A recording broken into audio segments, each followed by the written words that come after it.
Hi, everyone. Welcome to the Gabby Reece Show. On this show, we discuss the complex topics around relationships, health, fitness, family, business, and so much more with the world's leading experts.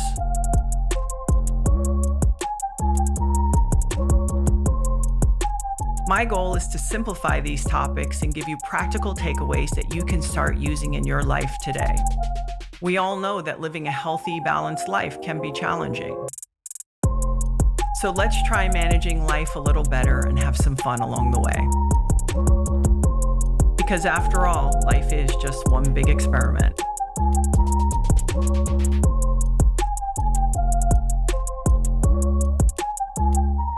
Hi, everyone. Welcome to the podcast. My guest today is a dear friend of mine and New York Times bestselling author, Susan Casey.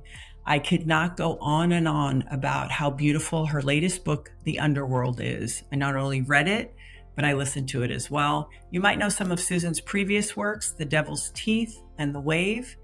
And it's not often I get to talk to Susan about her work because it takes her about 5 years to do a book. This is somebody who wants to see it, who wants to experience it, and then she takes another 2 years to actually write it. And this book is exceptional because it's about the deep ocean. And Susan, when she pitched the idea, thought, does anyone even want to, know about the deep ocean?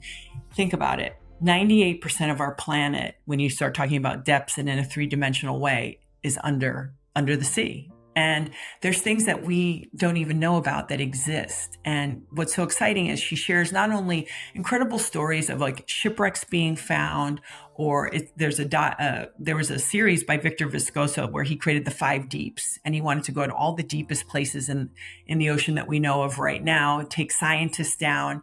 And these are scientists that, by the way, they've been exploring or researching these things their whole life and never seen it. Or every time they go down on a dive, they find new animals, new creatures, new microorganisms. And sometimes what they're learning is, hey, what they thought is completely different. And there's another sort of downside and emotional part of this book that really also felt important to me because it's about mining the deep sea, about the deep ocean floor. Because there is little nodules down there that have cobalt, nickel, manganese, and such. And now there's companies out there who are lobbying to do that. And what Susan is saying is, listen, if we start messing around with that, we have no idea what kind of impact, never mind what it has on the ocean. If we want to be selfish, how it would impact us and our lives? Because there's this incredible balance that's being struck by microorganisms that are hundreds of millions of years old. And if we go down there and start messing around, we have no idea what we're going to be doing. So not only is the book about adventure and discovery, but it's an important conversation. We need to know so we can get involved. And it's a lot trickier than you think. I did get emotional during this conversation. I love Susan deeply. And I just know that her conviction on this is so right. And what she said was, hey, listen, this might be one of the worst greenwashing campaigns that there is, because even though, yes, we need to be responsible and figure out what's going on with the planet, going down and just start, sucking large swaths of things off the bottom of the ocean is not the answer. We have no idea. She's intelligent. She's passionate. She's funny. And I love her deeply, even though she does like to do deep water swims and sees a tiger shark now and again, which she shares that story. So I hope you enjoy my conversation with the brilliant Susan Casey. Susan Casey, welcome to my house again and again and again. How long have we known each other now? Where are we at? 2007, maybe. Okay. Yeah. So a minute. Thank God for Laird. Yeah. Thank God for Laird and the ocean. Yeah. I remember the first time I met you, actually. It was in Maui. Was it? Yeah. Yeah. We were at your house. Yeah. Yeah. And from the start, just what bonding. Brought us together is the thing we're going to be spending the entire time talking about, which is the sea, the ocean. Is this the hardest book so far? Yeah. I think it took all the other books in order to even be able to think about writing this one. Because first of all, the topic is just huge. I mean, if you think of people know that the earth is 70% covered by ocean. But the better way to envision it, I think, is to think of it as a 3-dimensional living space.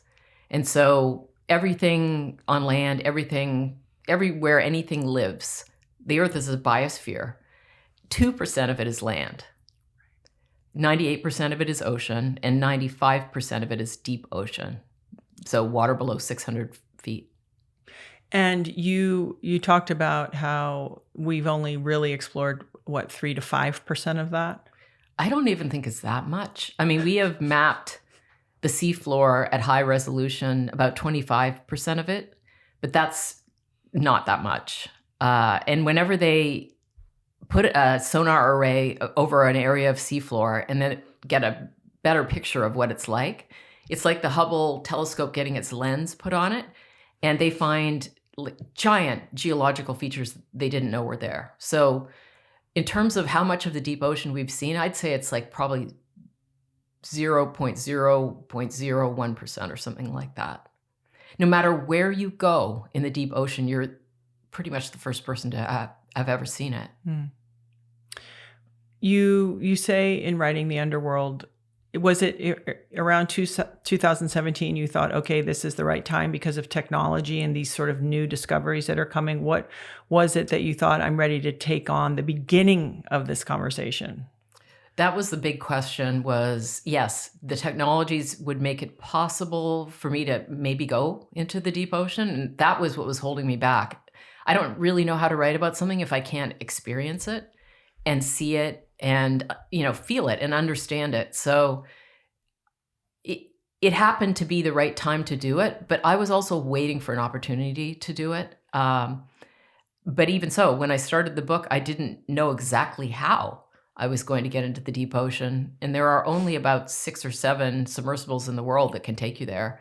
They're mostly owned by governments or militaries, and they're reserved for science. So that when I decided to do this and wrote the proposal, I still didn't know how I was going to do it. And I'm lucky that I waited this long because, yes, it became possible to do it during the time that I was writing. So you write the proposal, you don't know how you're going to do it, and they say, okay. Yeah. I mean, you have an incredible track record with your other books, so let's just start with that. What do you spend, about 5 years on each book? Yep.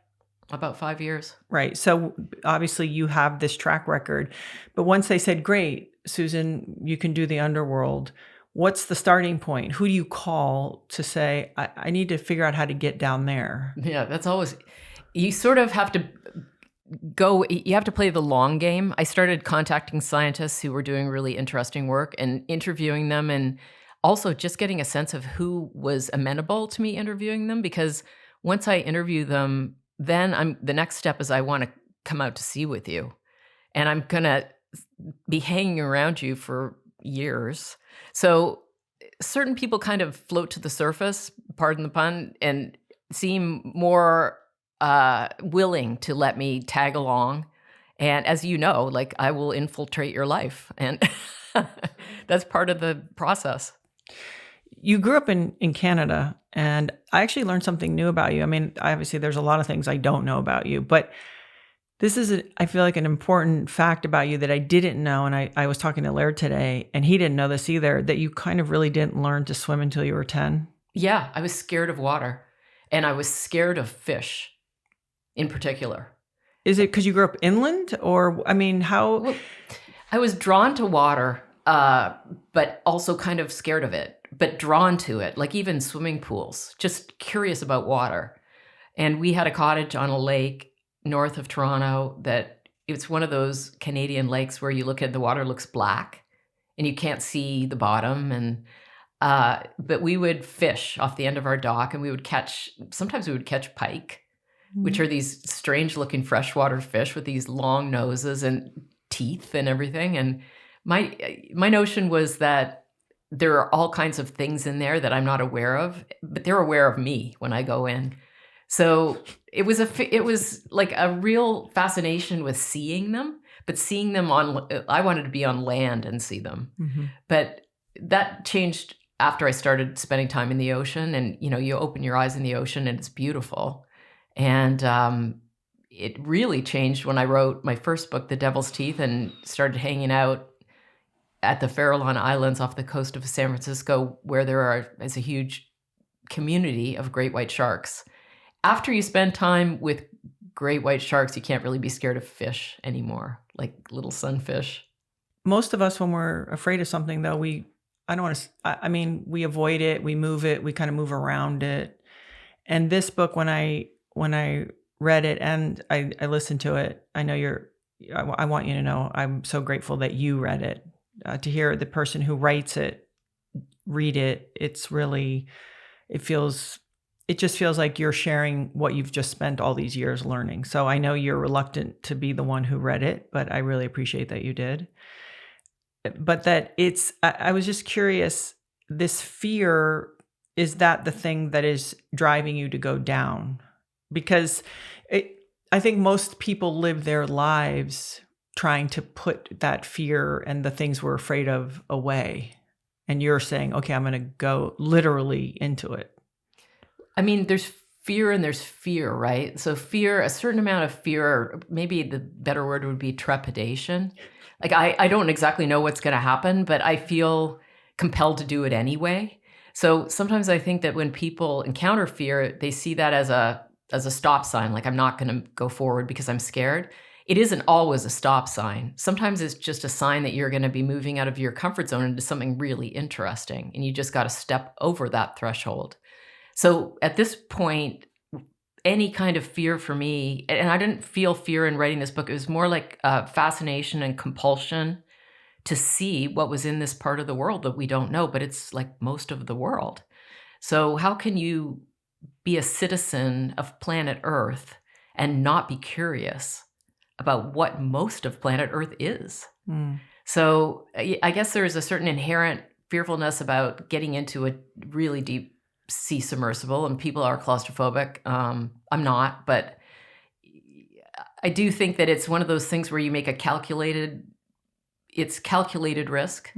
It's not like throwing caution to the wind. It's basically, these are highly engineered machines that are built for the environment that they're going into. And in the case of the deepest dive that I made, like 4 tons of pressure per square inch. But the sub has done that many, many times, and it has all kinds of redundancies built into it. So yeah, you're getting into this extreme machine and you're going into the world's most extreme environment, but you're doing it with all the knowledge of the past century of engineering to be able to do it. And odds are it's going to be safe, and it was. Yeah, well, I guess I know this is a terrible example, but there's a certain amount of that when we drive our cars every day. I mean, I feel like we're going there, we're doing this as safely as we possibly can, but there's always this idea that, things can happen. But what you're talking about is, and it's sort of interesting timing with what just happened with this other sub. And, I'm not going to go too deep into that, but I would love, since you are here, your take on kind of that situation. If it was more cavalier, it's a business kind of thing, or just sort of your take, because I'm sure people will be thinking about that. Yeah. So I encountered that company when I first started reporting this in 2017 or 18. They hadn't built that sub, the Titan, yet, but it sounded good. It was going to go to 4,000 meters. You were going to be able to buy a seat. That was really kind of an answer to the question that I had been asking myself, how am I going to get down there? So I called them up, talked to them about it, and just everything they said sounded fantastic. I didn't know anything about submersibles then. But then I went back to Hawaii, and I was hanging out with the pilots who have 2,000 meter subs at the University of Hawaii. And I said, hey, what do you think of this sub that's going down to the Titanic? And they were like, you must never, ever get into that sub. Because what everybody in this very small, close-knit world, and it's small world of manned submersibles, knew was that he was building it out of the wrong material, and he was building it the wrong shape. And the sphere is a really important shape in deep sea exploration. And even if you don't want something to implode, the sphere is the only shape that the pressure is distributed symmetrically across the whole shape. So everybody sits inside a sphere. It's either made of plexiglass if it's not going too deep, or it's made of titanium. What's the limit of the plexiglass? 6,000 feet. And now the deepest part of the ocean is in the Mariana Trench, this one part of the Mariana Trench, and it's 35,876 feet. So there are 4 layers of ocean, and that's the deepest one. It's called the Hadal Zone, which is after Hades, god of the underworld. And so, but they're all spheres. And you see military submarines that are built shaped like cylinders, but they don't go very deep. They go like 300 feet. And they have to be that shape because people live on them. So he had a business plan that required him to take 5 people to the Titanic. So he needed to build a cylinder. But here's the thing, the deep ocean doesn't care about your business plan. It's 4 tons of pressure per square inch at that depth. Sorry, it's 6,000 pounds per square inch at that depth. And what is the depth of the Titanic? 3,800 meters, so about 13,000 feet. And carbon fiber it's a material that if the pressure comes from the outside and presses from the inside out, it's strong. It's woven fiber. And if it presses from the outside in, it's incredibly weak. And the way they describe it is you can use a rope to pull a car, but try using a rope to push a car. It just doesn't have the strength that you need for external pressure. So that sub was terrifying. And so after I heard that everybody was watching with real fear about what was going to happen, and they didn't actually get it going for the longest time, and they didn't test it properly, there was some hope that maybe it would never go to the Titanic. They'd give up because it was so doomed to failure. But then he did, in 2021, get some people down there, not very many, but a few died. I mean, when it imploded, it was only on its 14th dive, which is nothing. I mean, 50 dives is the beginning of a sub's life. And it was 13 dives. Yeah. So the thing that happened to the Titan is the thing that everybody thought was going to happen to the Titan. So over the years, as I was weaving my way through this world, I encountered people talking about it everywhere and kept a big file on it, hoping that I would never have to use it.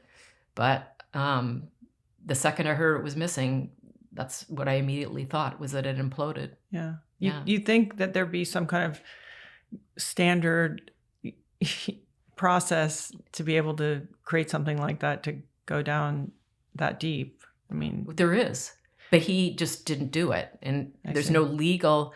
So it becomes kind of if you want to take people down in a submersible inside the territorial waters of the United States, you need to have a third-party organization give it a certification.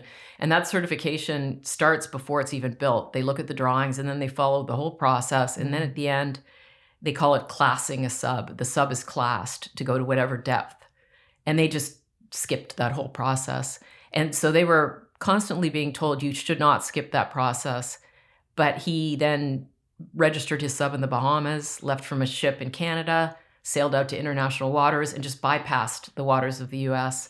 So technically he wasn't breaking any laws, but the result kind of speaks for itself. There's a reason why you need that assurance of safety. And it really is, it's hard. It adds cost, it adds time, but it's, You mean like to do things the right way? Yeah, exactly.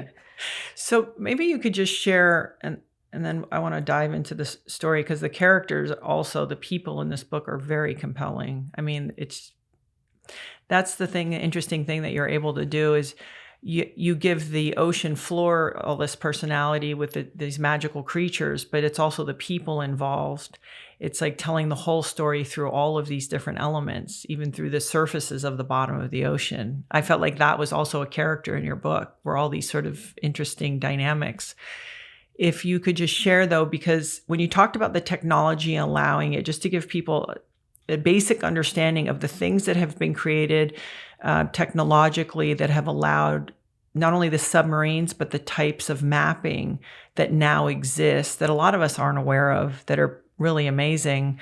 Because before, people were drudging, like in whatever, 1500s, 1600s, like this is how they're finding out things. And now, besides these subs, maybe you could share the types of sub, kind of which is the granddaddy that can go the deepest, and then also these technologies that are out there, because it is allowing us to, see things that we've never seen or known are down there. That's right. And every time they look, they find new species. They find, as I said, new geological features that are like dramatic and interesting. So along with the human-occupied submersibles that I dived in, there are amazing robots. So these robots are have a fiber optic cable that it tethers them to a ship. And then on the ship, there's a control van that just has screens all over it. And the robots have high definition cameras, and they roam around, and everything they see goes up the fiber optic cable and into the control room. And they can do all kinds of things with those. They can do construction. They can do all kinds of scientific sampling, where they have their manipulator arms and they take little things and they put them in jars, and they can fly into volcanoes as they're erupting. And the reason that sort of knowledge is important is because, being so much a part of the planet, the deep ocean is really the engine that runs the climate. It is the chemical regulator of the Earth. So it basically, everything that enables us to live up here and on our 2% of the planet happens in the deep ocean. And as we get into this time where things are shifting and changing with global warming, we have to understand how the entire system works. So there is a feature. The largest geological feature on Earth is called the mid-ocean ridge. And what it is where everywhere tectonic plates are moving apart, which is all happening in the deep ocean, they're drifting, separating from each other. Where that happens, magma comes up from the mantle and creates new seafloor. And below the seafloor, as deep, we know for sure, as deep as a mile, there's a full biosphere. It's microbial life from the entire history of the Earth. So life doesn't actually end at the seafloor. It goes much deeper than that. And when the seafloor spreads and the magma comes up, all these microbes come up as well. And there are massive eruptions at supersonic speed that we never ever see, but they're emitting all this chemistry into the water. And what keeps this whole planet in balance, and what effect does it have on the ocean overall? Those are things that they really want to find out, because we can't hope to survive this next period unless we understand how the planet works. If something tips in the deep ocean and things change, say the pH changes, the microbial habitat changes, this will be a completely different planet. And we have to be able to understand how it works quickly. So these robots are really important because they can fly into places where you wouldn't send humans. And there are also autonomous robots that aren't tethered, but they have cameras, they have computers that they go out, they do a mission, they come back and they download all their information. There are sensors on the seabed and cameras on the seabed in places that are hooked up to cables that are embedded in the seafloor that have electrical power. So all in the seafloor, all of the cables that carry all of the internet, all of the financial data, 98% of all of our data comes across the seafloor. It's not from satellites. But when you say seafloor, give me an average depth, because it's not; these aren't the deepest parts. They avoid the deepest parts. Yeah. So they won't go into a deep trench or something because they don't have to. But so I would say maybe 15,000 feet would be kind of an average amazingly depth. Yeah. So that's the abyssal zone, and it goes from 600 to 3,300 feet is the Twilight Zone. From 3,300 down to about 10,000 feet is the Midnight Zone. From 10,000 to 20,000 feet is the Abyssal Zone, or the Abyss. And then below that is the Hadal Zone. And what makes the Hadal Zone, when the plates are moving apart on the other side, they're colliding so they move apart on one side and collide into another plate on the other side. And when they collide, one plate is driven beneath another. It's called subduction. And that creates a deep V-shaped trench, and like the Mariana Trench is an example of it. And those subduction zones go from 6,000 feet down to 11,000 feet.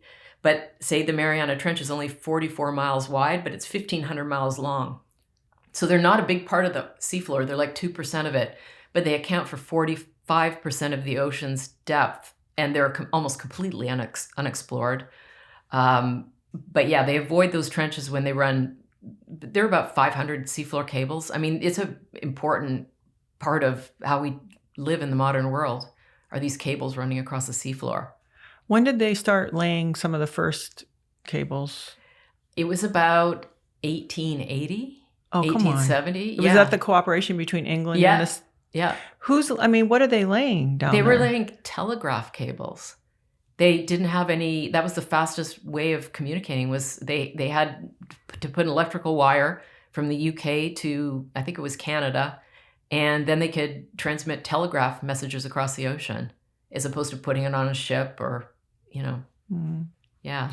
If you could put like a sort of I don't want to say a personality, but of these zones, the midnight zone, the twilight zone, is there sort of these different things happening in these different zones, different personalities? What would that look like? So the Twilight Zone, the top layer of the deep ocean, I think of it as the Manhattan of the deep. It's filled with animals. There are more animals in the Twilight Zone than in all the other regions of the ocean combined, and they all glow with bioluminescence. And it's really this sort of place where it's eat or be eaten, and everybody's flashing their lights and trying to eat each other and trying to get away from each other. And it's the scene of the world's largest animal migration, which happens every day. Like trillions of these tiny fish, and everybody has seen these pictures of these tiny fish with giant teeth, but they're like 4 inches long. They look like absolute terrors, but then you see them and they're just adorable. They're just these cute little fish with giant teeth and big eyes. And they ascend like as much as 1,000 feet each night and eat phytoplankton and then swim back down.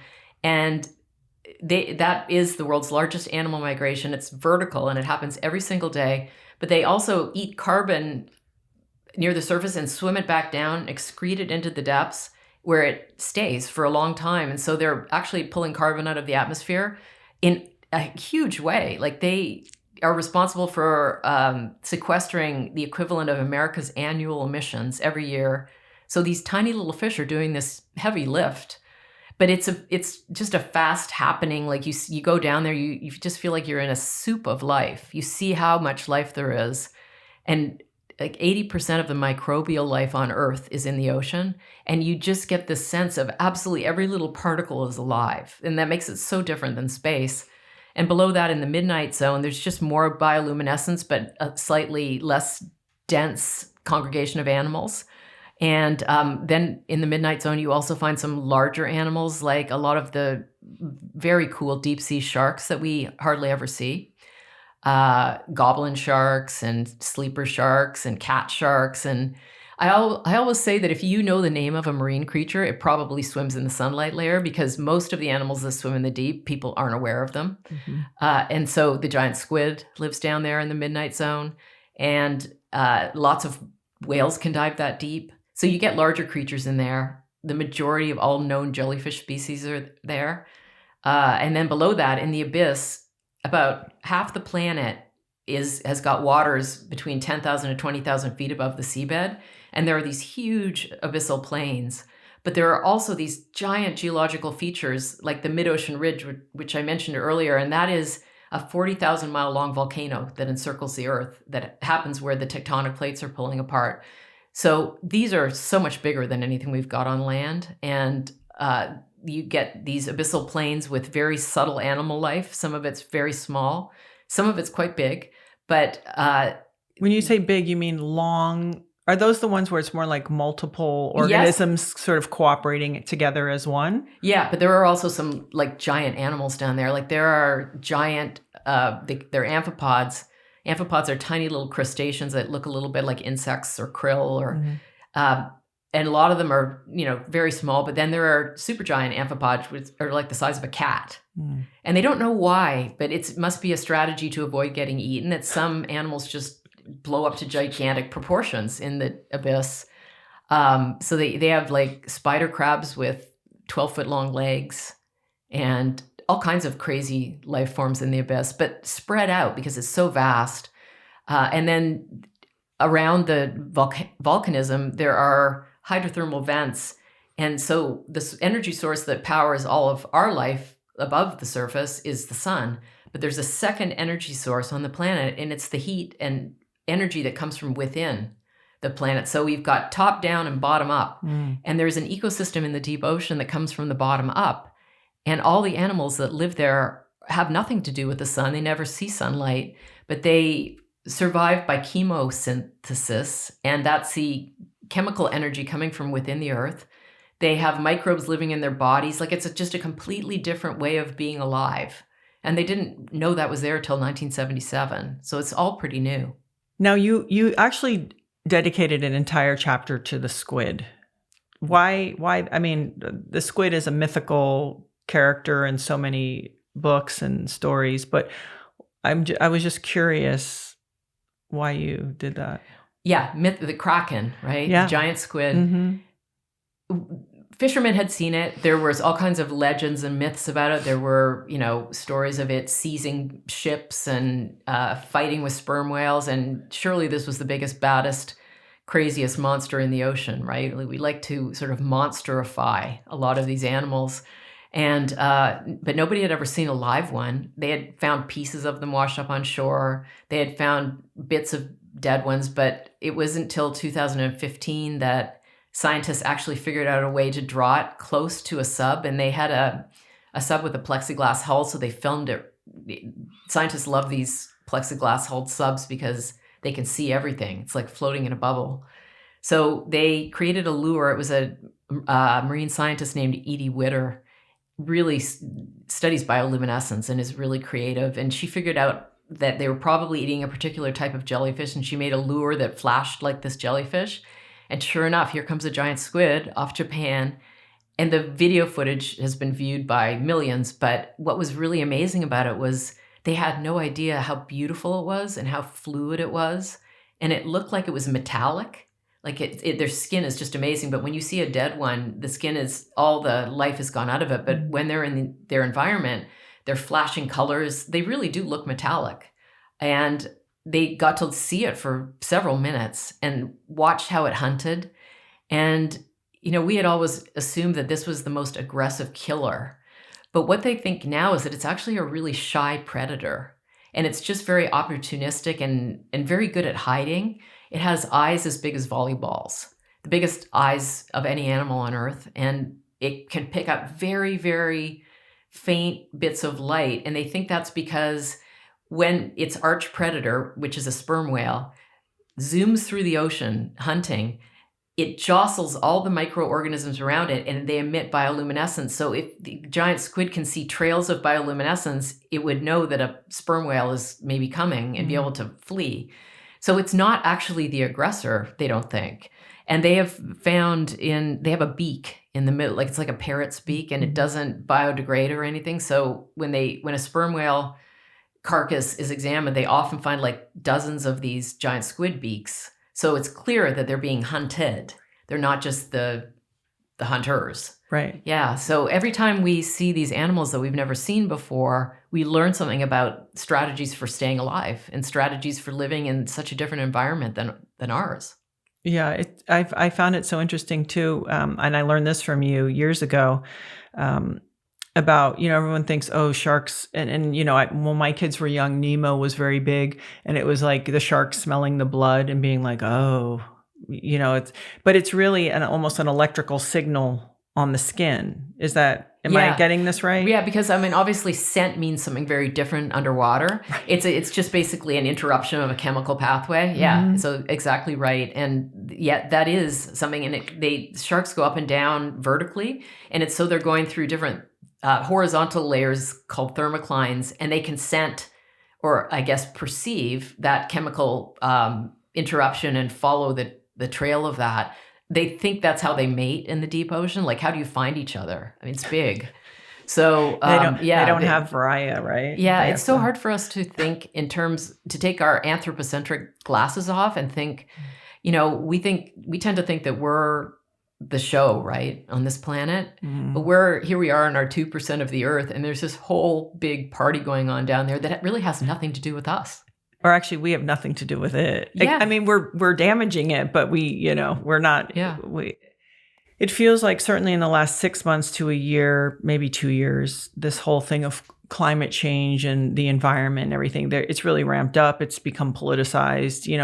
It always makes me more nervous when it's like political parties yelling at each other about it versus like scientists or people who are studying the information or could give us kind of a 300-year, look at something. But here we are, right? And people are yelling back and forth at each other. And I was just wondering on this journey, what are the conversations? There's no doubt you talk about microplastics at the bottom mm-hmm. of the ocean. Like we've managed to penetrate.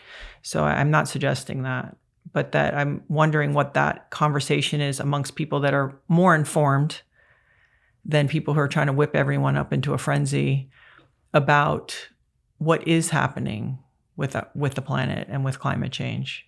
It's complicated because it's not homogeneous, the ocean. So there are certain places, there are things happening at different depths. The one thing that is, I remember when I was working on The Wave in 2007, 2008, that was when I first started going to scientific conferences, because one of the things that I had learned was that waves were getting stronger in certain parts of the ocean. And part of that was because there was more heat in the system and more energy. And that meant the storms were popping up faster. And when storms grow fast, they're farther away from equilibrium. And that's when you can get these really destructive waves suddenly popping up and causing havoc. And I remember going to a scientific conference about waves, and all the scientists were in the corner just in a panic about climate change. And that was really the first time I had a chance to talk to them about it. And throughout the reporting for that book, I went to a lot of other places and heard more about climate change and how it was affecting the ocean. And one of the scientists said to me, it's hard because we don't have any baseline data from before. So in order to know how fast the ocean is changing, we have to know what it was doing before. And we just didn't have that much information. So we know it's changing, but we can't quantify it. Also, the systems are so complicated. They interact with the atmosphere.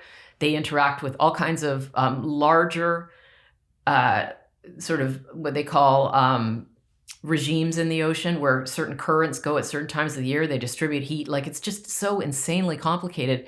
How do you put it all together into one neat package? So they knew that something was happening over here, that they didn't know what the impact would be. Mm-hmm. So but they knew it was happening. Like, the thing that is really odd is when I went out on my book tour for that, people would say to me, well, do you believe in climate change? And it just doesn't really matter what we believe. Right. And this is happening. It's the science of how global warming gets trapped by greenhouse gases is pretty simple. The complicated part is exactly what it's going to do and where. So I would say there's like a race right now to try to understand all these systems better.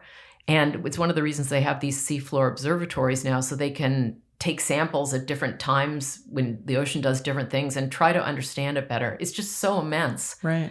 But whatever happens, we have built our entire society based on the ocean behaving similarly to how it behaves now. All of our cities are next to the water. We're not resilient in that way. So any changes are likely to be upheavals for us. Mm-hmm. When these subs go out and do samplings, how long would they go out for? The robotic ones, how long would they go out for? A few hours, or how long would they be able to go out and work? Well, so the really heavy duty robots can stay down for a week at a time. Oh. That's one of the advantages that they have over people in a manned sub. Mm-hmm. So yeah, because the power is coming through the fiber optic cable, so they can keep powering them, and they can stay down for a long time. Maybe just share your experiences of the times that you got to go under. It's funny, you just were sharing on your phone some beautiful video. And it's not that I feel nervous watching it, but it does feel immense. It's immense. I mean, and then I hear you talking in the video, but you're way down there. And, but maybe you could just share your experience of the first time you got to go down, and what that was like, and what you were thinking. I mean, I was excited to the point of like almost paralysis. This was my dream. And I dived in the Bahamas with a group called Ocean X, which takes a lot of media people out to, like, Blue Planet 2 was filmed. The Deep Ocean episode, which was amazing, was filmed from their subs. And they have 2 subs that go to 33,000 feet. And that's just through the Twilight Zone. So they're plexiglass held subs, which makes it perfect for filming. And, it was very gentle. That once you get below the surface, the colors start to fade. So it goes through the spectrum, like red light goes first, and then orange, and then yellow, and then green. And then finally you're down to just blue. And the blue light, when it's by itself, is just the most exquisite color. Like, you feel like you're somehow just transported by it. And everybody reacts the same way. We don't see this pure blue light of the spectrum on land. So it's narcotic. It makes you feel sort of tripped out. And then, of course, you go through to the blackness at around, 400 feet, it's black. And all the way down, it's black, but you've got the light of bioluminescence. So in the Twilight Zone, there are so many bioluminescent animals, and the sub's lights will shine on them. So you're just looking at this sea of stars, but they're alive. And so it was a really peaceful experience. Once you get below the surface, there's no sensory signposts that tell you you're even in water. You can't see wind, you can't see waves, and it's clear. The water's super clear, but there is this marine snow that falls down, but the water's crystal clear. And so you feel like you're floating. You can't tell that it's water, but you know you're in water because there's a sense of the life swimming around and, everywhere. But on that dive, we got to the bottom and it was a limestone, this white, beautiful white, like almost looked like snow. And there's still a little bit of blue light at that depth that our eyes can't see it. So when they shone the lights of the sub on it, it just lit up like a swimming pool. So it was spectacularly beautiful. I think of all the things that surprised me on that dive, the two were just how much life there was in the water and how exquisite that life was. Like, people don't expect the beauty of the deep ocean. They expect the intensity, and maybe they expect the immensity, although that's really hard to wrap your head around. Yeah, I can't even imagine. But I don't know that you really expect the beauty of it. It's so magnificently beautiful. So we were going along these dunes that we were flying over these dunes that look like a white Sahara, just up and down these dunes. And when we had been down there for a few hours, we had to come back up. And on the way back up, we stopped in the midwater and we turned out all of the lights of the sub. And they even put towels over the control panels. And there were two subs diving side by side. So we both did this. And the pilot said, okay, close your eyes and I'm going to count to 3. And on 2, both subs flashed their bright lights on and off really quickly. And on 3, we opened our eyes and all the creatures in the water column lit up. It was like the ultimate fireworks show. But you could see them as far as you could see, and the density of them. And the fact that we had flashed our lights and they flashed back, light as a communication, as a language, like there was some sort of communication going on there. And it just really blew my mind. It was just, I felt like I was meeting the earth for the first time on her terms. Because in order to go down there to see what really is happening down there, we have to adhere to her rules. It requires that we go in there and withstand 6,000 pounds of pressure per square inch, or at the very bottom, 16,000 pounds. You don't get to set those rules. And we're not used to that. We think we run this joint. And when you go into the deep ocean, you're submitting to her rules. So it was a really profound experience. And as I was coming up to the surface, I just started to feel like grief-stricken. I didn't want to get out of the sub. I thought, what if I never get to do this again? And it felt, I haven't been that freaked out since my father died. I was it was like being torn away from the person you love the most. It was just, I didn't want to get out. Is there something about being in an environment with that much life, and because there's still more, it's still more natural that there's sort of an order, even though of course it's like things are trying to eat each other and all these things are happening, but it's a different kind of fairness, if you will. But when you're down there and you see that much life, I'm wondering what that, because whenever I'm in a place and I feel the abundance of nature, it does something to me that makes me feel, for lack of a better word, I guess, hopeful, or like something's okay. I agree. I think it would be really sad if there weren't things that could make us feel humble.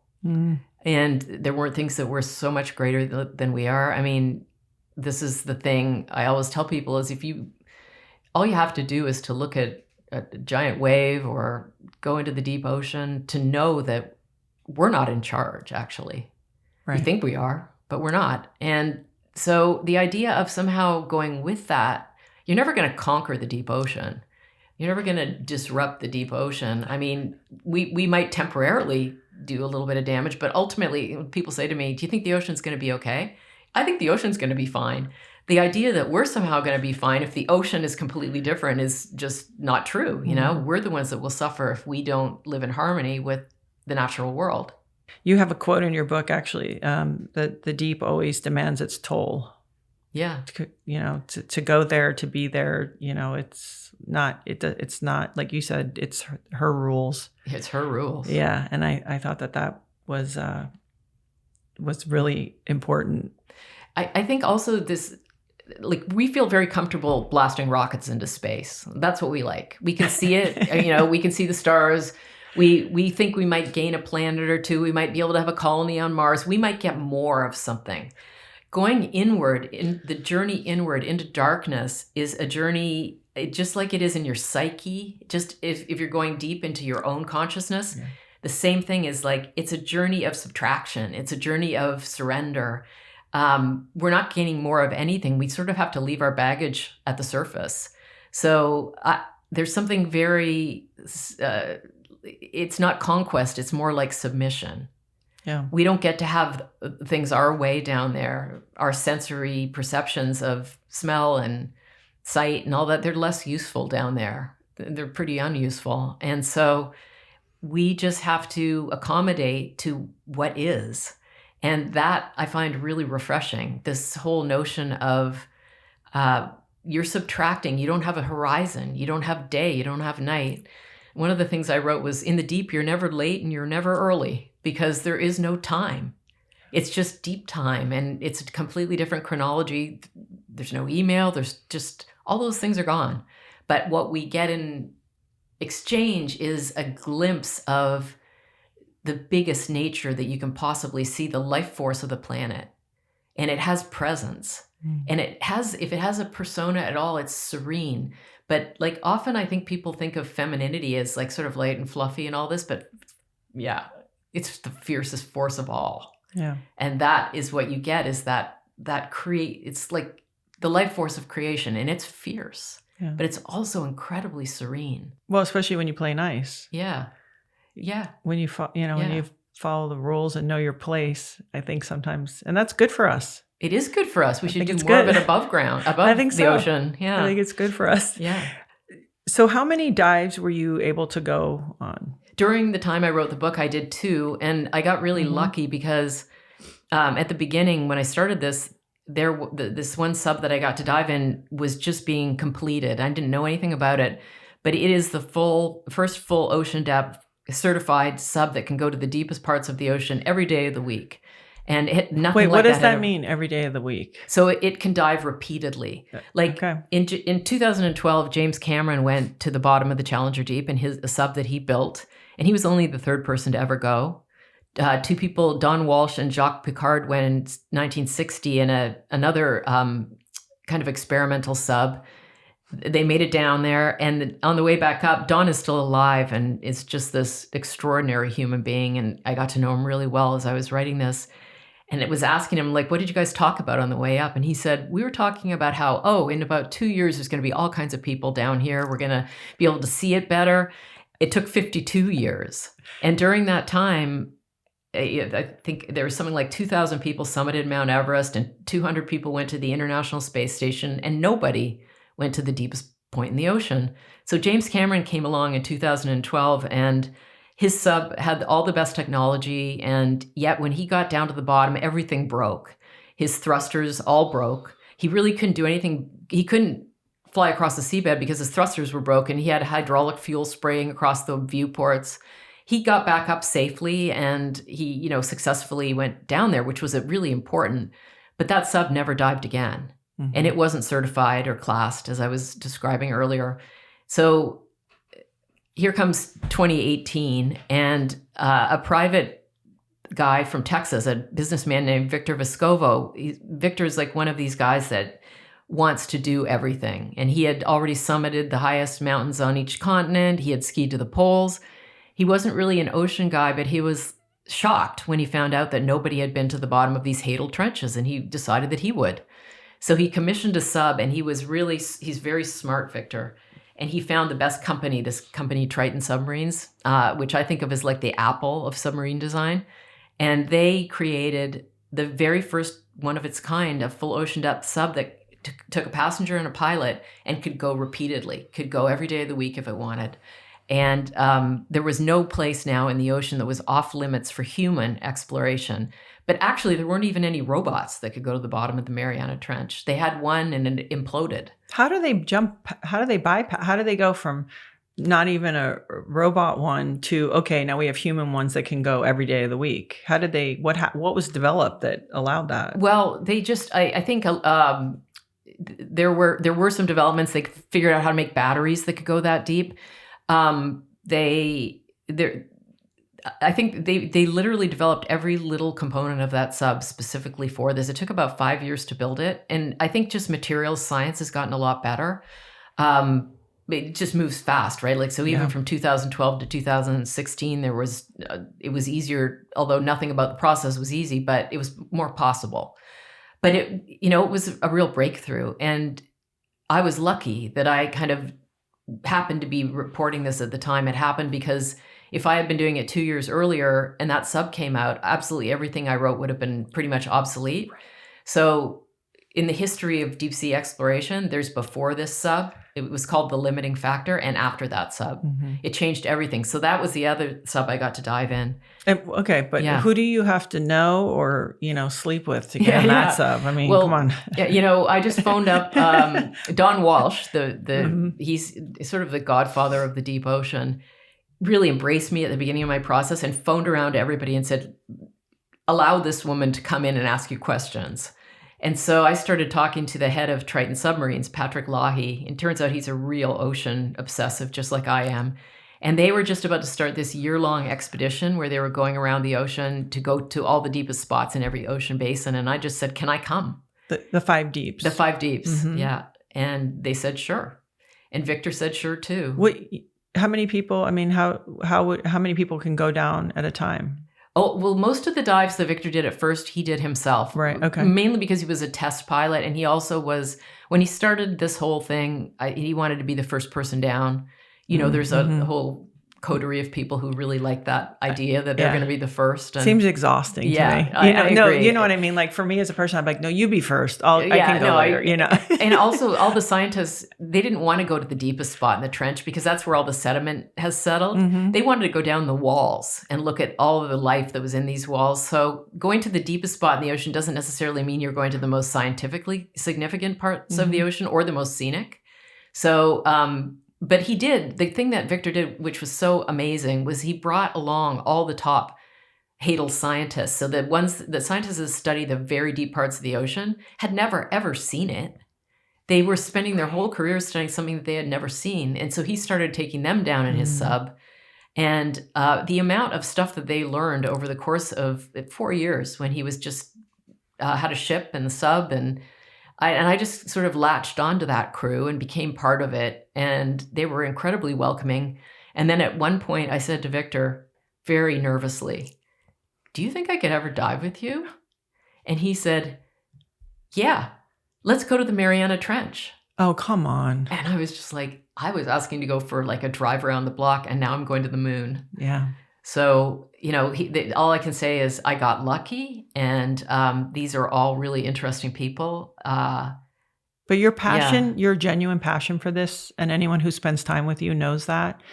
And the fact that you sort of do this like as responsibly as anybody can do it with the intention, I think it makes it that people want to share that with you, because then they know that you'll communicate it in a way that is genuine to what's happening. So I think that that's also a big part of it.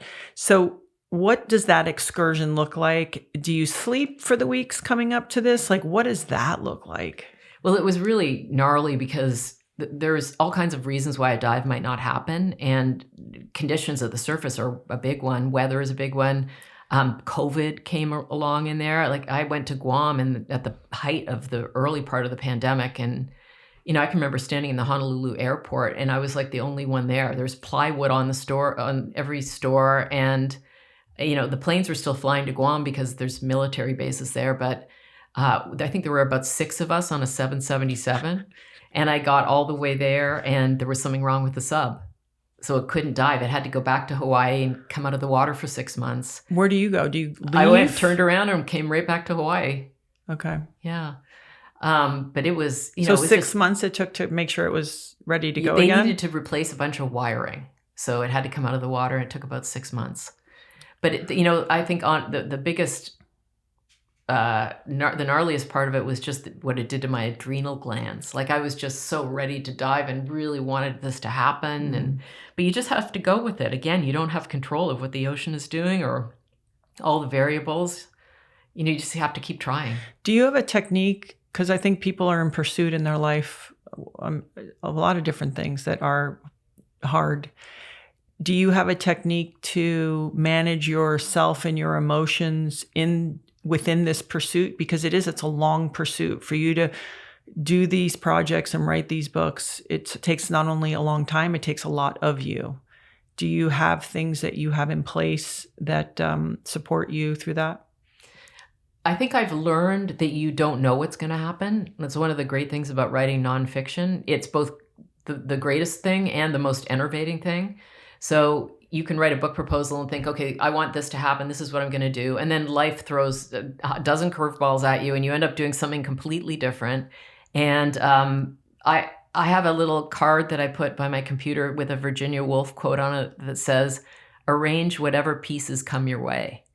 And it's really what you get in your reporting. The story unfolds. You don't really get to dictate it. So, I think I was pretty upset when I didn't get to dive in the Mariana Trench, but not for long because I knew they were going to reschedule my dive and I didn't know where it would be, but I felt confident it would happen. And that I've learned that some of the things that I think are big disasters turn out to be opportunities for the story that I didn't recognize at the time, but I will when I sit down and look at all the pieces and try to arrange them.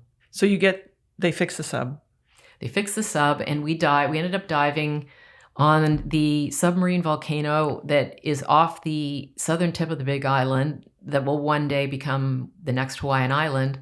And what was so great about that was those were sort of my home waters. That was where I really spent most time in the ocean of anywhere on Earth. And one of the other characters in the book had dived repeatedly on this volcano and had told me so many stories about it.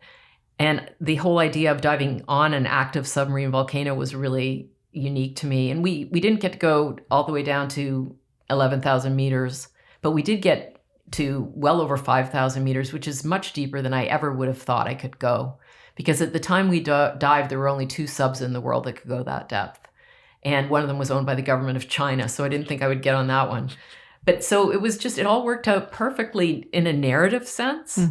And I do think if you sit in a sub and you free fall for almost 3 hours, like if you're free falling for another hour and a half, like does it really impact it's still, you get a sense of deep, being very deep. And there's a real gravitas to when you get that deep. And I got that. I really got it. Did you see something? I'm sure you saw many somethings, but I'd just be interested if there was an animal or some type of surface at the bottom that just really surprised you. Yeah, it's when you get that deep, what you're seeing, there's lots of animals, but you're in a titanium orb. Yeah. You have a little viewport, and so it's a little harder to see than it is in the plexiglass one. So we saw lots of animals. There's all kinds of things on the seafloor and all kinds of things zipping around in the water. But what was the most dramatic at that depth was the volcano itself. So pillow lava is coming out of the seafloor, and it just looks like the intestines of a giant beast. And it's got all this microbial life all over it. And when we would go past it, these microbes are eating iron. All the Hawaiian volcanoes have an iron-based ecosystem. So it's eating iron and excreting rust. And when you swirl them around, they look like fire. So it's like you're being engulfed in fire. So we're going up this lava wall with just these gloops and S-turns and intestinal shapes of lava. And then there's this fiery orange microbial life. Like you just know that you're in a really intense place. And there's something really beautiful about it, but in a serious way, like it's not pretty field of wildflowers here. It's, it's Pele. So you were talking about Victor going down to the deepest, and now I know he's sort of slotted to go up into space too. Is that right? Like He he's going to did. go to He the went into he went space, right. yeah. So he went to the bottom, and then he went out into space. And there's a chapter that talks about we're familiar with astronauts, but aquanauts. And you said something about after the first dive feeling sad when you were coming back up. Do those guys experience? Because you hear about that about astronauts all the time when they come back. That's sort of they're all off kilter. Do those guys talk about that? I think everybody feels it, but a lot of the people that I was around, that's their business to go into these subs, so they knew that they would be doing it again. I didn't know that I would ever get the chance to do it again. I mean, you're lucky if you get a chance to do it. And I really hope that changes, because anybody who's not claustrophobic, who could get into one of these subs and go down, and prior to the Titan implosion, subs didn't have any accidents or fatalities for 50 years. Yeah. They're literally the most safe mode of transportation on Earth. So I hope people don't use that sub as an example of what might happen, because nobody's sub implodes. A sub has never imploded before. So, you don't really have to worry about not coming back to the surface. If you're claustrophobic, you might find it a little uncomfortable. Yeah. But anybody else, what you gain from it is an awareness of the ocean and an awareness of your place on Earth and your place in the overall scheme of life and the scope of life, and an altered perception about what the Earth is. That really, I think it is like astronauts when they say it was really impactful when they looked out the window and saw the planet. That I think there's even a name for it, like the overview effect or something. Yeah. Like it just changes your perception of life and the cosmos and everything. It would be so great for awareness of the ocean if people could actually meet the ocean.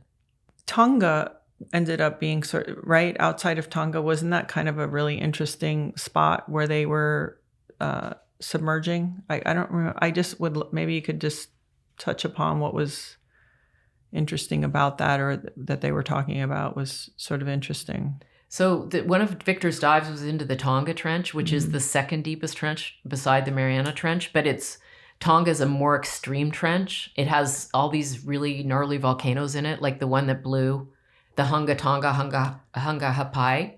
It blew remember that volcano? It literally blasted ash into the mesosphere. It was so powerful. And so Tonga's kind of, the Mariana Trench gets into undersea horror movies, and people are always meeting monsters down there on the film screen, but Tonga is actually the scarier one. It's just more, I called it the twisted sister of the Mariana Trench. And it's only about 17 meters shallower, so it's not that much shallower. So he dived there, and he had, on the bottom, they noticed that there had been a landslide. And when there's a landslide of the seafloor, a submarine landslide, that causes enormous tsunamis.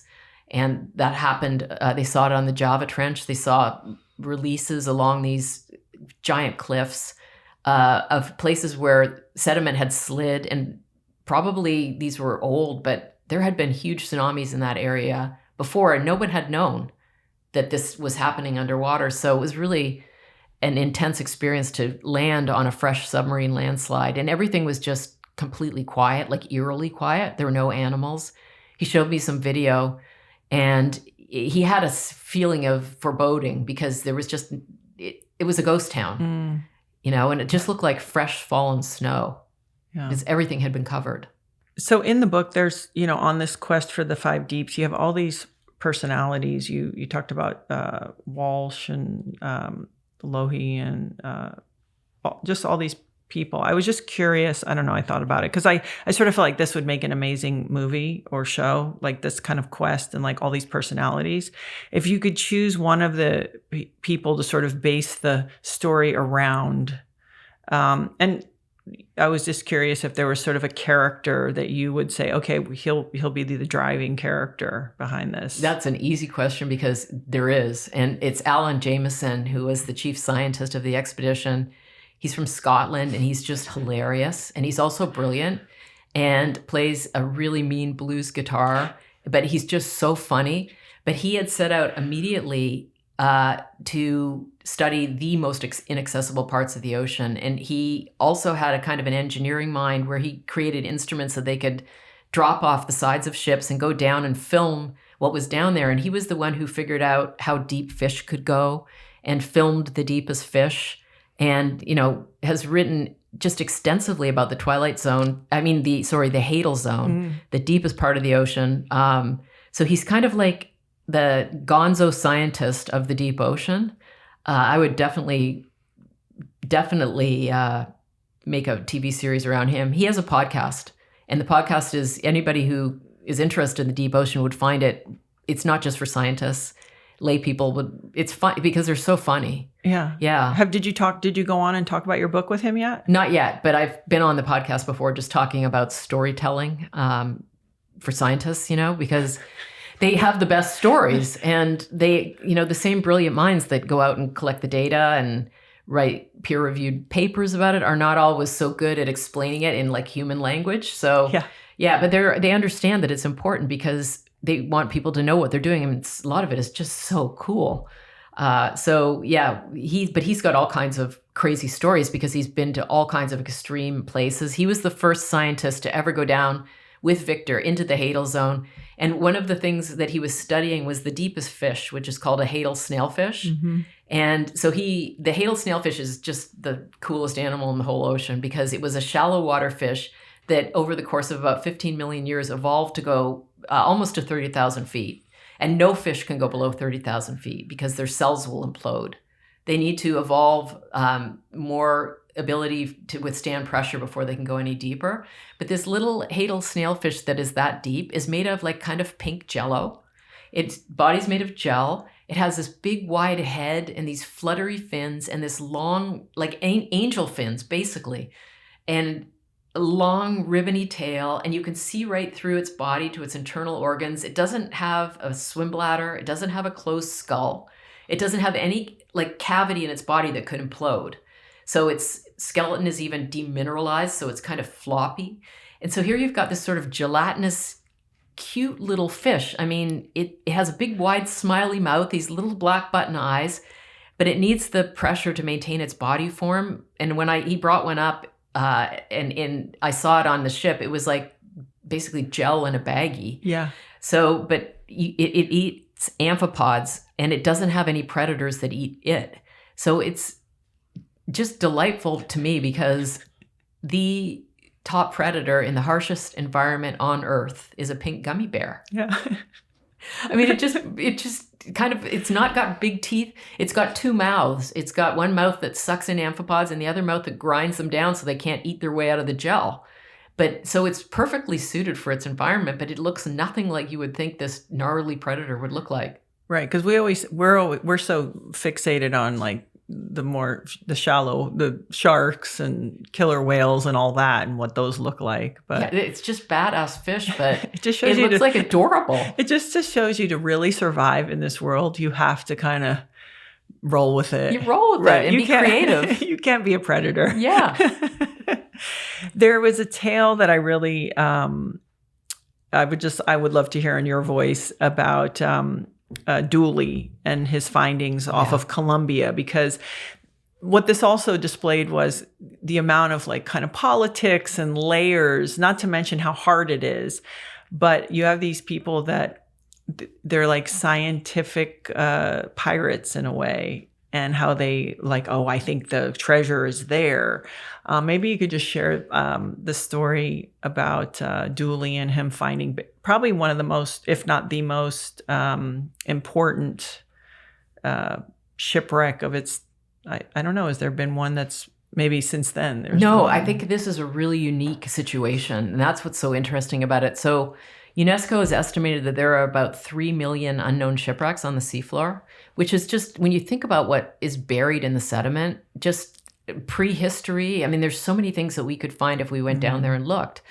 But so one of the things that makes it valuable, or makes it worthwhile for people to go out and look, is if they think the ship is carrying a bunch of treasure, you know? So this particular ship was called the San Jose, and it was a Spanish galleon from, it was built in, I think it was 1698, and it sank in 1708.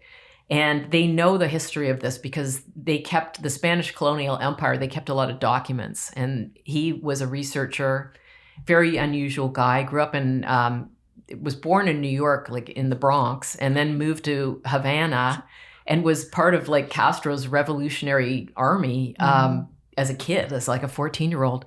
But when he went to university and studied marine archaeology, and it just sort of lit up his imagination. And what was great about being in Cuba was he had access to all these archives that nobody else, I mean, it was closed off. So he started doing research and found a packet of letters describing the San Jose galleon had been sunk in a battle. And the battle was off the coast of Colombia. It was sunk by the British. And they knew that it had come and it filled up with all the, they were basically looting South America and Central America, all the gold, all the silver, all the emeralds, 600 people. They knew exactly what was on that ship, and so did the British. So the British intercepted it outside of Cartagena and ended up sinking it, which is not what the British had wanted, because obviously, they didn't get the loot. But it sank in about 2,000 feet of water, and the way it sank, its hull went straight into the silt, and because it was wood, at that depth, there's none of the mollusks that bore through wood. Like, they'll just eat a shipwreck. But it was beyond the depth of those, and it had been basically sealed in sediment. So everything that was on that ship was completely intact. And all it would need is that somebody to go in there with robots and do an archaeological excavation, and we would be like opening a portal to the 17th century.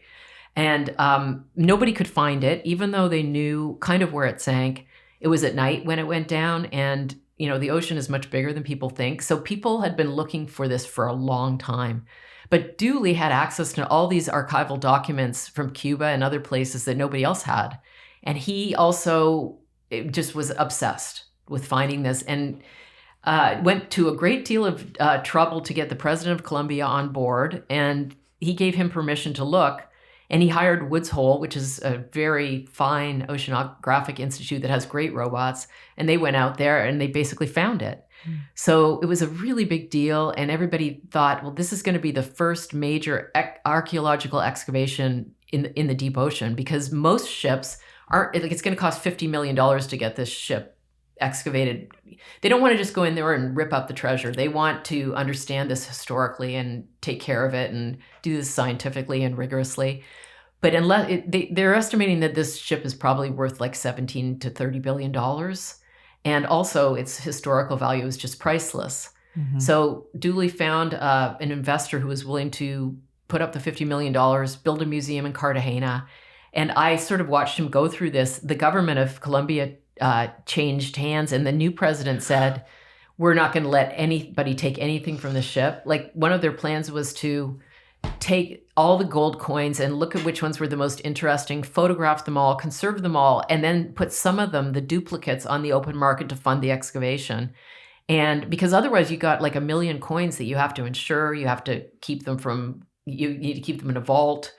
And even the people who study coins work from the high resolution imagery of the coins. Like, you just don't need 10 million coins. Right. So let's take some of them and sell it so we can get a historical record here. But the Colombian government just said no.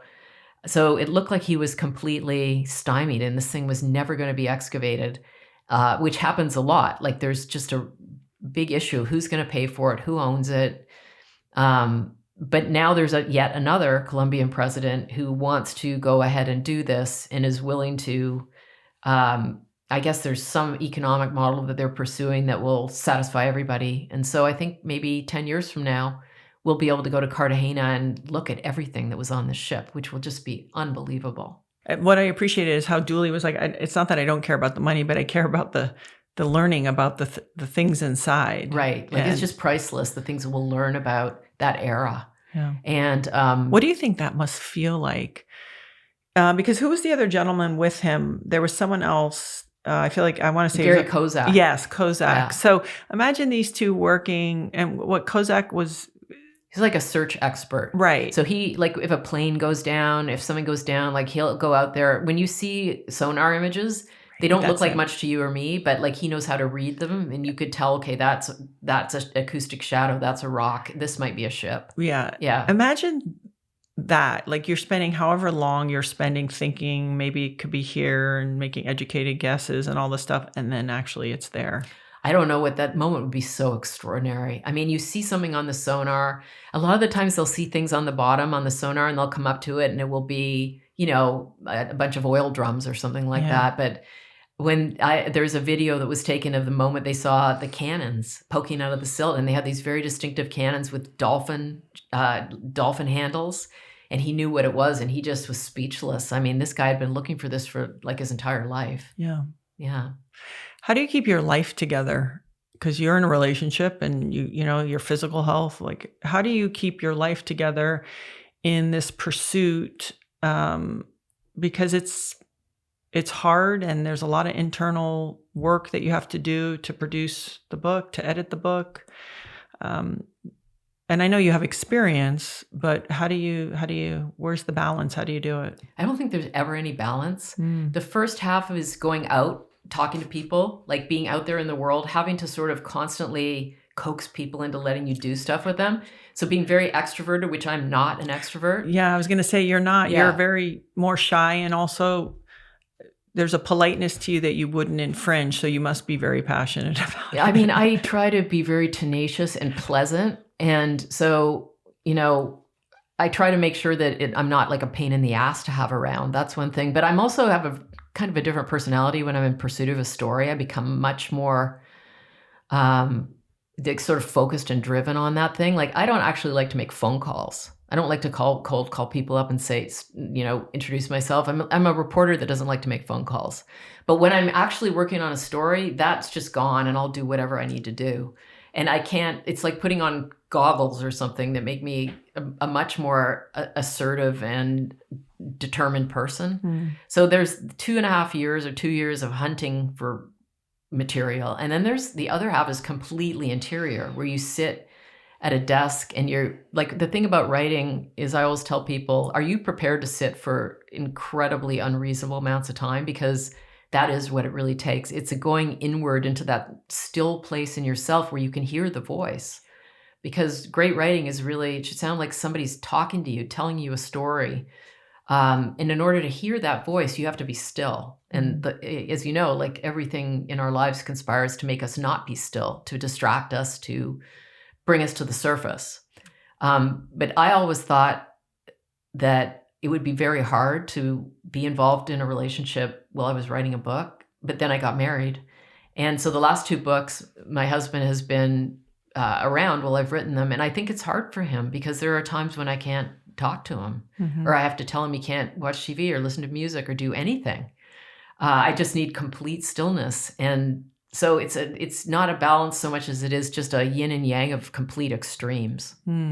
Well, and he's an artist, so he maybe understands elements of that. Do you have a trick about sitting at a desk? Like, are you on a ball? Do you have a certain kind of chair? Do you stand? what do you got going? I'm so unergonomic. I mean, I have a regular visit to a chiropractor is what I have, and masseuse. I mean, I sit kind of curled into a little ball, and it just works for me. I just sit there, but it is hard. And especially as I get older, I think sitting is just brutal. Yeah. I mean, my hips get all tight, my neck gets all tight. I had to, after, it was becoming really clear that I was spending so much time at the computer, probably not with very good posture, that it became really hard for me to just pursue other sports, because I would get up and I'd suddenly, like anything that involved my neck, like paddling or even stand-up paddling, I couldn't lift my neck like that. It was just like the straw that broke the camel's back. So I try to swim because that's my decompression. But it is a more sedentary, I can't, the treadmill desk thing, I can't imagine. It's just too much information. Right. And there's no way. Let's talk about your swimming for a second. So I mentioned earlier that you didn't learn really to swim until you were a little bit older, 10. And then you moved at least part-time to Maui, and you were doing these deep water swims. You were part of a swimming club. Right. And, it's interesting because I really also enjoy you through your relationship with Laird, because then you guys talk in a different language. Also, you're talking about water and waves and wind and currents and all different types of things. And you called Laird one time, because Laird would be completely opposed to doing deep water consistently swims if there was no reason to. He'd be Yeah, like, why I would did convince him to swim out to Peahi with me one time. Yeah, but that's okay, Yeah. because then he could look at the bottom. What's the Yeah. shape? That makes sense to him. So you were living on Maui, and I remember when you called Laird. Maybe you could just share your story of when you were with a friend swimming, and you sort of ditched the rest of the group. Yeah. Oh, okay. So we swim once a week. We do a long distance swim in the same relative area on the south shore of Maui. And do you want to talk about what goes on the south shore of Maui? Okay, so that's where Wailea is. That's where Kihei is. There's when they go out to tag tiger sharks, that's where they find them all, most of them. Because don't the whales do also a lot of birthing? Yeah. Right? Oh yeah. So you see whales in the channel. You see every big animal off there. And we were aware of the fact that there are tiger sharks, but once you start doing a lot of stuff in the ocean, and particularly when you've seen the ocean in a storm or you've seen the giant waves that Laird surfs, and you realize that sharks are not the scariest thing at all. They're just kind of fine. They live there and they're beautiful. So it's fun to see them. But you think about it, and we often won't swim alone.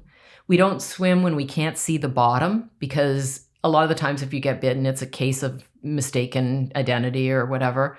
But it was a beautiful, clear day, and we went off, and we went in a slightly different direction, and we swam along these lava tubes that went out to sea, and we were looking for a sunken landing craft that's supposedly out there. We were pretty far offshore, like maybe 2,000 yards. But it was still clear enough to see the bottom. We were about 70, 60 feet of water. And I was swimming along with a guy, a university swimmer, and his father. And I was just kind of drafting on their heels. And we had nothing but bathing caps and goggles. I mean, we didn't have any kind of nothing else. And all of a sudden, the son stops and says, puts up his goggles. And so we all stop and we're treading water. And he goes, "What's that?" And he points underwater. And I put on my goggles, looked under, and there was a tiger shark right next to us with its dorsal fin just below the surface of the water. So it was like at eye level with us. And it wasn't super big, but it also wasn't very small. It was maybe 13 or 14 feet. And I had seen so many sharks. I've been in the water with great white sharks. And I mean, I actually really love sharks, but I had never seen a tiger shark. And they're like junkyard dogs. This fish was so angry. And we eventually just... When you say it was angry, what does that mean? It literally had a look on its face like it was angry. I've seen a stingray look angry when I almost stepped on one. It showed emotion. Yeah. It was like angry. What happened was it had just caught a turtle. And one of the things that we had seen was there's this white thing on the bottom when we were looking at it. And it was the turtle, but upside down.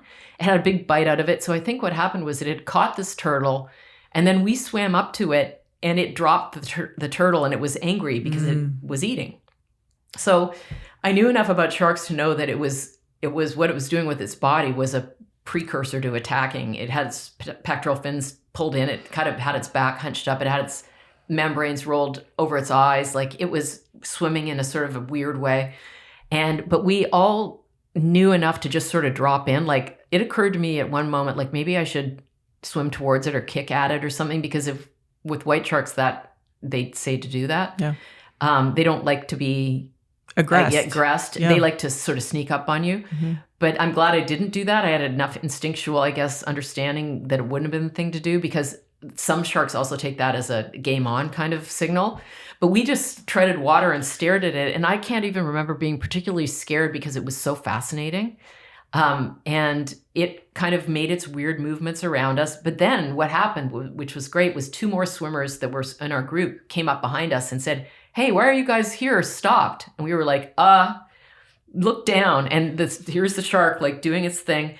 But once there were 5 of us there, it started thinking, I think it was like, I don't know if we really want a piece of this. And it went below us and started circling. And then it swam off the back towards some other swimmers that were coming up behind us. And one of them had a camera and filmed it. But then it came back and it did another few circuits around us. And by now there were about 7 or 8 of us. And then finally it just dropped down to the seafloor, picked up its turtle, shook it, and went out to sea. And it was just, and then we swam to shore, not particularly in any sort of scared way, because it was really kind of an awesome encounter. But 2 humpbacks swam right in front of us as we were swimming back. I mean, it was just this bizarre day for wildlife viewing. And I mean, I still think about that moment. It was an interesting experience. And they definitely have a different vibe than white sharks. And I think we were lucky. Because we villainized, or Spielberg villainized with Jaws, great whites. And it's funny, I know Michael Muller very well. And Laird and Viola Reece got to go and be in the cage. They went to Guadalupe, right? Yeah. And what they said, and Laird said this, is that you see the great whites, they have these personalities, like some are tentative, some are more curious, some are kind of naughty, like juvenile, but that also because you can see their eyeballs, you see them. Oh, yeah. And so it's interesting because you had the same reaction, but something else that you said, and you've said a version of it today that really stuck with me, is I asked you, like, I mean, the most obvious and dumb question. I was like, were you scared? And you go, oh, yeah, no, I wasn't. Because also you said that it was like you knew you're in their world. Being scared wasn't going to really do anything. It's not that you didn't have a chance, but it was in charge, whatever the shark was deciding, and you were just observing this whole thing. And I thought that was so interesting. Well, when you see something that, I mean, I'm really interested in the concept of the sublime, which is like beauty and fear kind of mixed. And it's an interesting word and an interesting concept because humans can make incredible things, beautiful things, terrible things, but we can't produce the sublime. Only nature can produce it. It's like being in the middle of a tornado. It's like seeing the fire all around you. It's like seeing the top of the Matterhorn.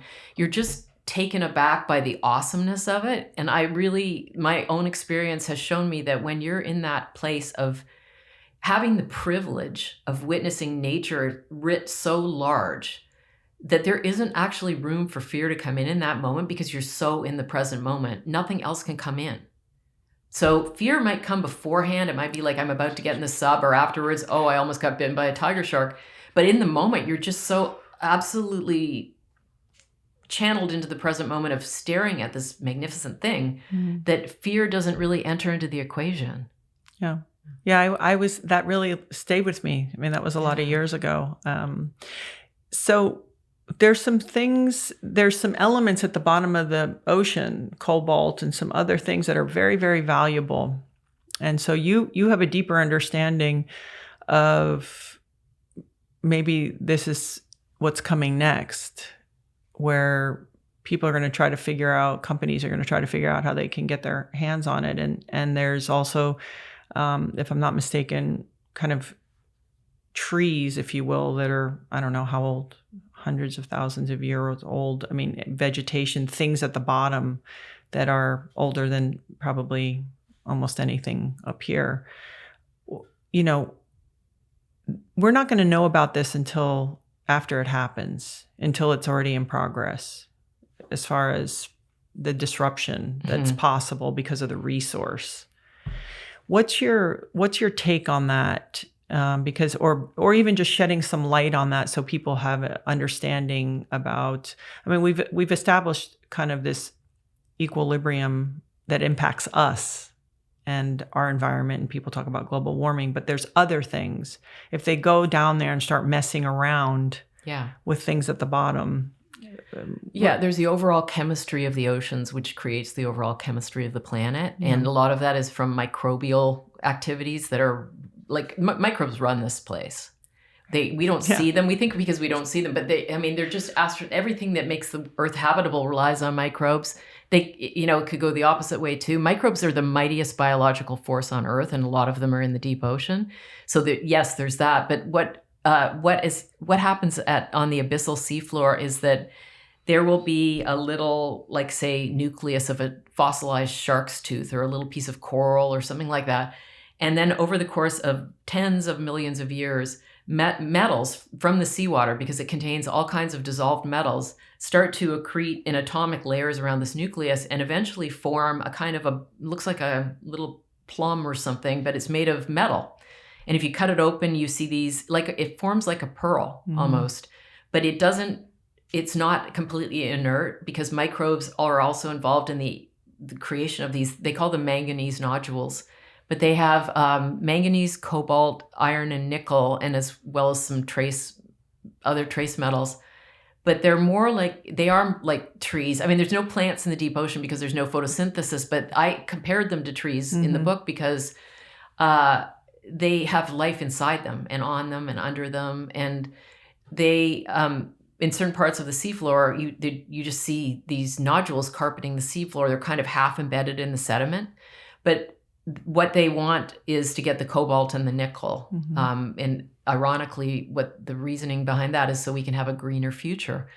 But this is complete greenwashing bullshit, you know? I mean, it is not started right now. Deep sea mining hasn't begun on any sort of industrial scale, but it seems like it's imminent. And it is going to happen first in the waters beyond national jurisdiction. So not any country could go out today and mine its own continental shelf, but the nodules are on the high seas. And so it's kind of complicated, but there's a group called the International Seabed Authority that basically administrates 54% of the planet's seafloor. And that group, if a country has signed and ratified the Treaty of the Law of the Sea, they can be allocated mine sites from the International Seabed Authority, and they can have at it. But why do they have authority to give authority? Because of the Treaty of the Law of the Sea established this organization, but the U.S. didn't ratify that treaty, so the U.S. isn't part of this, which is interesting because here we have this.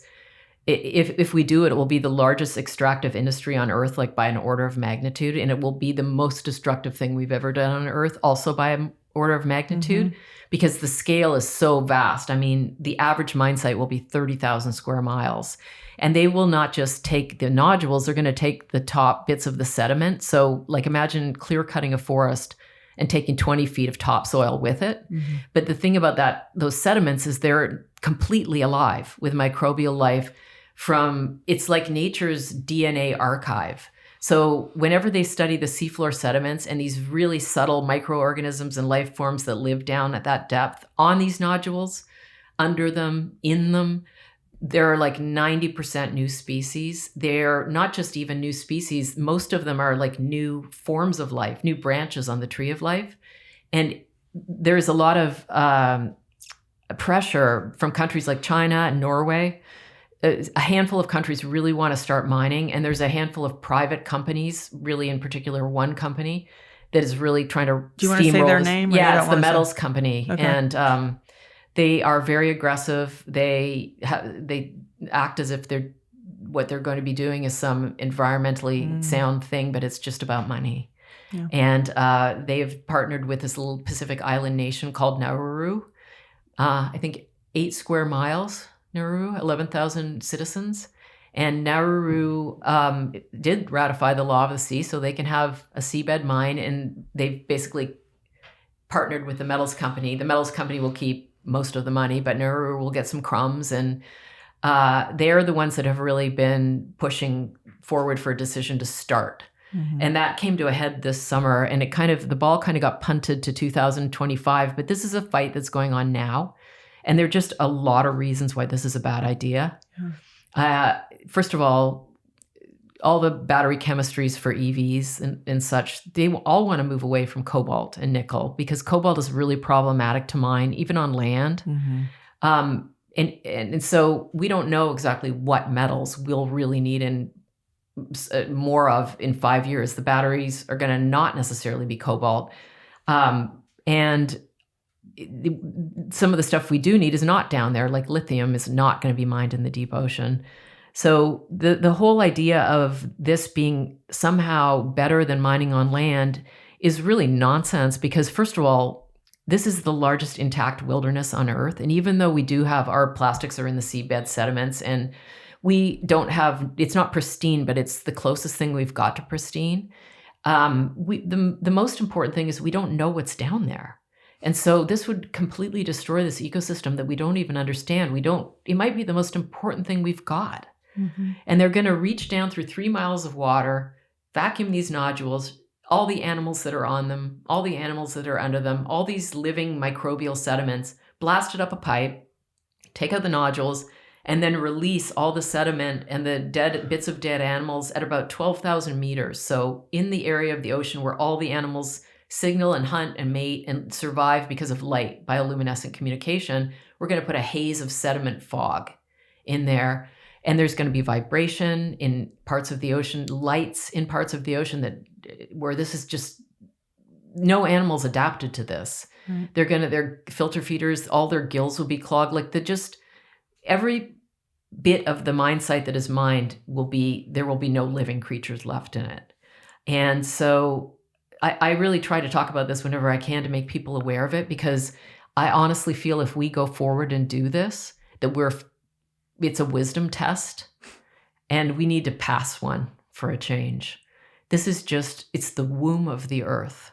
And even if they are able to mine this whole area from Mexico to Hawaii, it's like 2 million square miles. That's the area that's earmarked to go first. It would only add a small fraction to the global output of cobalt and nickel. It wouldn't replace a single terrestrial mine. So it's just yet another thing of us going in there and taking. Yeah. And yet in this case, it would be even more destructive because we don't even know what we'd be doing. So all the deep sea scientists have kind of banded together globally and said, we recommend a moratorium of 10 to 30 years of studying this. And if we do decide that we have to go down and get this, we have to make sure that we're doing it in the least harmful way. Yeah. We have to make sure that the people that are doing it are not just worried about their stock price and, try to make a bit of a killing and then take off. And I mean, it has to be done very carefully because it's so much of the earth. There's a lot of things that I don't like that we do, but this is the worst I've ever. Is there anything a householder person can do? Or are we just sort of going to have to wait and see and hope that a few people that have some power and intelligence are going to get involved? Is there any way that people can, I know you said the U.S. is not part of this, but I'm just curious because sometimes it feels like all those decisions getting made behind doors, closed doors, and then policies are made or things have been going on for 3 to 5 years before the regular population even knows about it. Yeah, so it is kind of outrageous that this one little group of bureaucrats in Kingston, Jamaica is in charge of more than half the earth. And it's not a democratic process. I mean, there are 36 countries on their leadership council, and I think they only need 12 to vote yes in order to make it go ahead. But what's been effective so far, and the reason why it's not already been green lighted this summer, is because people are becoming more aware of it and it's becoming unacceptable. Some big companies like Google, BMW, Samsung, Volvo have already come out due to consumer pressure and said, we are not going to use seabed minerals in our supply chains. And Victor Vescovo, he actually, because he's a really successful guy in the material world, like a financial wizard, and he obviously doesn't want to see this happen, but he believes that what we have to do is make it just impossible for the funding to happen. Yeah. And also he thinks they're underestimating how hard it's going to be. And so if it became completely unacceptable to use seabed minerals, that would cut off they need billions of dollars in order to be able to go out and do this. And, if we could somehow have them classified as conflict minerals like blood diamonds, then that would cut off the US, which would be a major market, and that would probably cut off the funding. So I think the best thing at this particular moment to do is just make people aware of it because, out of sight, out of mind, 3 miles down, and you're hearing all this greenwashing about it. Like this is just the least destructive form of mining we can do, but it's not the case at all. It's in fact the opposite. You can never replace what has been lost down there. Those nodules will never come back on anything approaching a human time scale. And we just to give you a sense of what would be lost, there was a microbe that was found in deep sea sediments at that depth in the Atlantic. And they have, for the past 20 years, been working with this really unique microbe and discovered that it creates a compound that kills cancer cells dead. And in particular, it kills glioblastoma cells, which is a brain cancer, that killed John McCain, didn't have a cure. This compound can get through the blood-brain barrier and it kills glioblastoma cells. Now they're finding out that it actually has an effect on all cancer cells, and it's in its final clinical trials. And that repository of knowledge and strategies for survival and strategies for resilience, those are the things that are going to help us through this next period, to understand how things actually work. The idea of ripping this up so we can have a few more cell phones and EV batteries it's truly insanity. On another part of cleaning up the ocean, and there's all these projects trying to attempt to do that. Are there any groups that you like what they're doing as far as on a more superficial level of cleaning the ocean and trying to get plastic out? Are there groups out there that you really like what they're doing, so people know, and if they want to support a group? Because I think people, they always want to do something, but they don't know what to do. Yeah. Well, so plastic is a tricky one. The thing to do for plastic is to stop it from getting into the ocean, because in the deep ocean, a lot of the plastic that's in there now, which is all of our plastic, right? Yeah. It gets down there and it's in nanoparticles. It's microscopic. It's like part of the organic. There's a plastosphere as well as a biosphere. So anything to do with plastic, like the cleanup that they're doing on the surface, I haven't really studied, so I don't know. But what does sort of bother me about that is it's just the most visible part of the problem. Right. And also, if you go along and scoop up all that plastic, you're scooping up a lot of really microorganism life that's in the top layer of the water. I'm not 100% sure how effective that is, but I mean, anybody who does anything is probably helping. But the really big problem, I mean, that's the very tip of the iceberg. Yeah. I mean, they've now found animals in the Mariana Trench that aren't fully organic. They have plastic embedded through their entire body. So they're like hybrid plastic organic cyborgs. And one of the scientists, Alan Jameson, said, when I asked him, well, how many other animals do you think have this plastic embedded in their bodies? And he said, all of them. I mean, that's the final sink. Yeah. So, but there's a really good group for deep sea mining for people to learn more about it called the Deep Sea Conservation Coalition. And their website is savethehighseas.org. And they're a bunch of lawyers, and they also work with destructive fishing, like trawl netting and stuff like that, which is another insanity. And they have a really good website that gives fact sheets so that you can understand some political and complicated things quickly. I think that would be the best place to refer people for deep sea mining. And besides that, just we have to stop it from actually getting into plastics, the ocean. And we have to rethink how we use plastics in our. The thing about the plastic, we're just using this material completely wrong, and it's a design problem.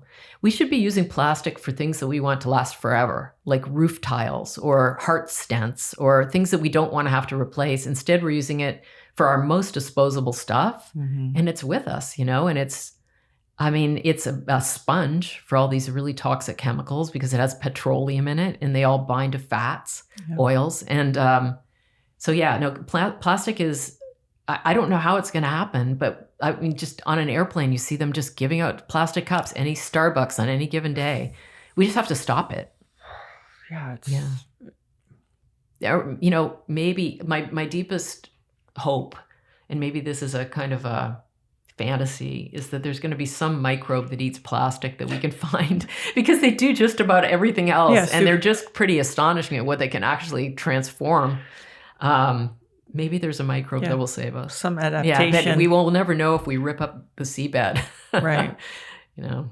This book, it's like an adventure book, but it's also educational. It just has so many components to it that I know how much work it is, because I talk to you periodically throughout the process, and I can hear your voice and where you're at in the process. And I just want to thank you.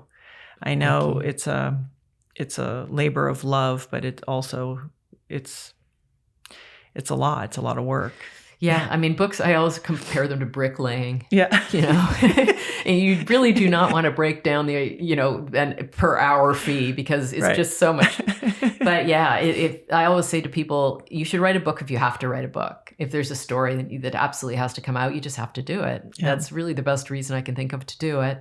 But this was really it's sort of my love letter to the ocean, and it encompasses everything that I've learned to date about the ocean. And hopefully it will enchant people as much as it enchants me. I mean, I think it's an enchanting realm. And just like great white sharks, it's got this sort of bad rap for being, it's spooky, it's creepy, there's nothing lives down there.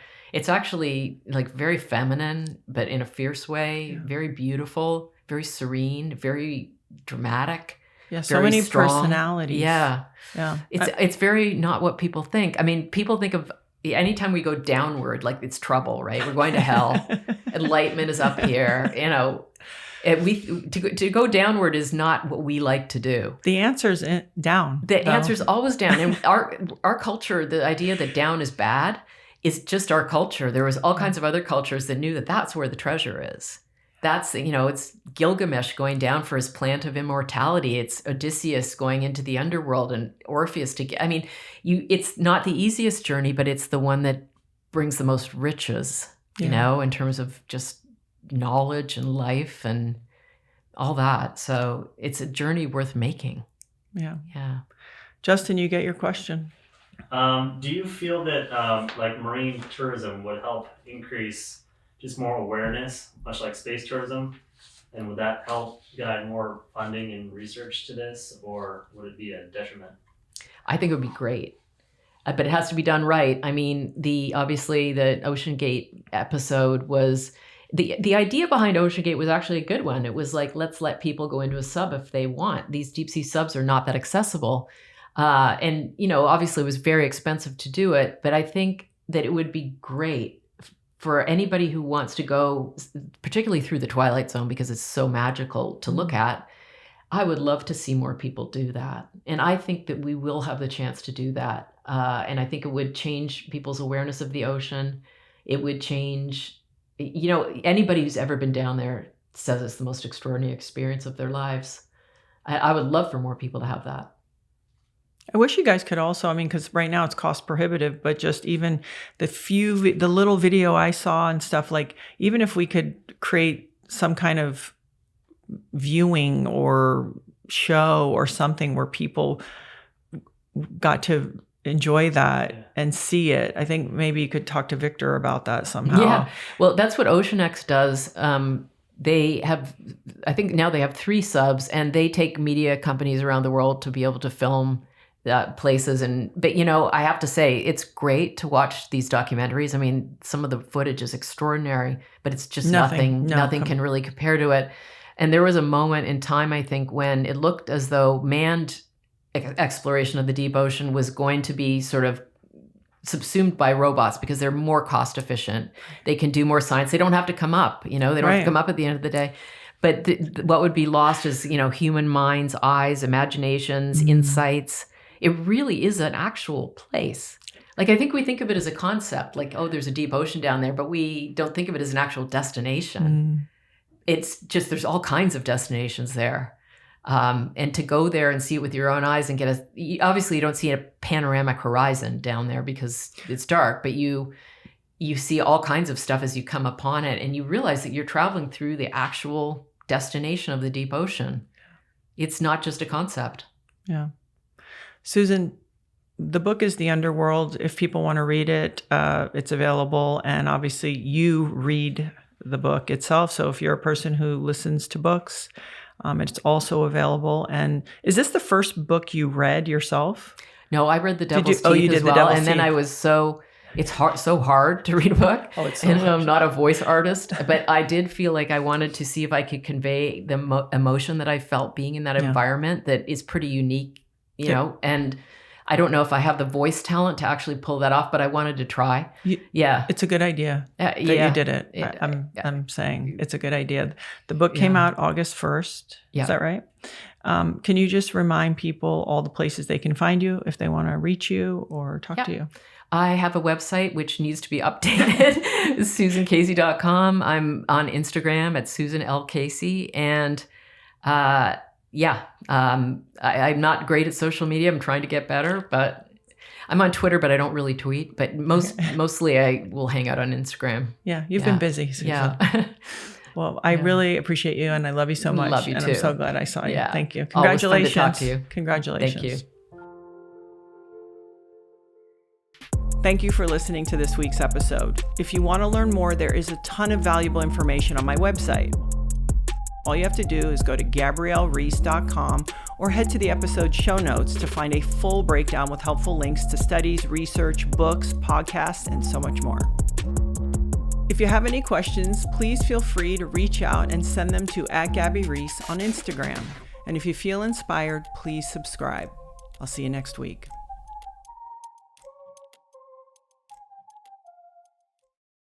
This podcast is brought to you by Laird Superfood.